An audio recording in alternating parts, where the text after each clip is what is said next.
Hello, আমি দিশা। আজকের ভিডিওটা একটু ভিন্ন। জানো, আমার কাছে প্রতিটা সকাল একটা নতুন স্বপ্ন নিয়ে শুরু হয় এবং প্রতিটা দিন নতুন আশার জন্ম দেয়। আমাদের জীবন এক বৈচিত্র্যময়। জীবনে অনেক রকমের গল্প ঘটে যায়।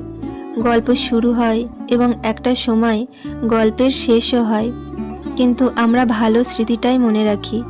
খারাপ স্মৃতিগুলো থেকে যে শিক্ষাটা আমরা পাই, সেগুলো কি আমরা মনে রাখি? যাই হোক, অনেকে বলে যে তোমার দিনগুলো কি ভালোভাবেই শুরু হয়। তাদেরকে বলি, আমি তোমাদের সাথে ভালো কিছু শেয়ার করি, তাই ভালোটাই তোমাদের সামনে আসে। কষ্টগুলো শেয়ার করি না, তাই কষ্টগুলো তোমরা বুঝতে পারো না। তার মানেই এটা নয় যে আমার জীবনে অনেক কষ্ট। আমি কিন্তু খুব হাসি খুশি একজন মানুষ।